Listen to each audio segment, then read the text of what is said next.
కార్యక్రమానికి ముఖ్య అతిథి పెద్దలు తెలంగాణ రాష్ట్ర సమితి ఆవిర్భావానికి కావాల్సినటువంటి ఏర్పాట్లన్నీ చూసినటువంటి మసూదనాచారి గారు, మరి ఈనాడు ఎమ్మెల్సీ ప్రతిపక్ష నాయకుడు అయినటువంటి శాసనమండలి ప్రతిపక్ష నేత అయినటువంటి మసూదనాచారి గారు నాటి నుండి తెలంగాణ రాష్ట్ర సమితిలో కీలకంగా నాకు గురువారులుగా ఉండి తెలంగాణ రాష్ట్ర సమితిలో సముచిత స్థానం కల్పించినటువంటి పెద్దలు మరి పిలువగానే ఈ కార్యక్రమానికి ఇచ్చేసినందుకు వారికి ధన్యవాదాలు చెప్తూ వారిని మాట్లాడే ముందు ఒక అంశం చెప్పాలనుకున్నాను.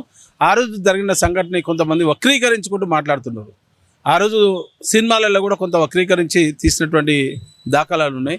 దయచేసి తెలంగాణ ఉద్యమానికి తెలంగాణ ఉద్యమ వీరుడు శ్రీకాంతాచారి చావుని వేరే రకంగా చూపించొద్దని చెప్తూ మరి ఆ రోజు అద్భుతంగా అంటే ఆ రోజు ఉన్నటువంటి పరిస్థితుల్లో తను ఇక్కడ ఆత్మాహుతి చేసుకున్నప్పుడు సిద్దిపేటలో హరీష్ రావు గారు కెరోసిన్ పోసుకోవడం జరిగింది. దాని తర్వాత ఎల్బీనగర్ చౌరస్తాలో ఎక్కడైనటువంటి మా మహేందర్ కానీ, రామకోటి కానీ, శ్రవణ్ కుమారు, కూర రమేష్ వీళ్ళందరూ కూడా ఆ రోజు కూడా మేము కెరోసిన్ పోసుకున్నటువంటి నేపథ్యం ఉన్నది.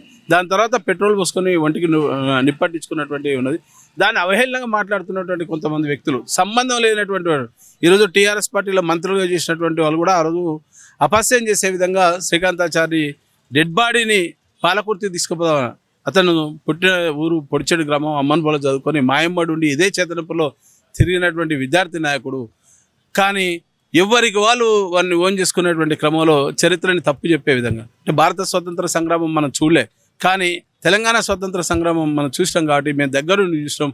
దానికి అన్నిటికీ ప్రతి సందర్భంలో సాక్షిగా ముందుండి నడిపించినటువంటి మా పెద్దన్న మసూదనాచారి గారికి ఈ వేదిక ద్వారా ఒక విన్నపం ఏంటంటే ఉద్యమకారుల సంక్షేమ సంఘం గురించి, ఉద్యమకారులు ఇంకా ఇబ్బందులలో ఉన్నటువంటి వాళ్ళు కొంతమంది ఉన్నారు.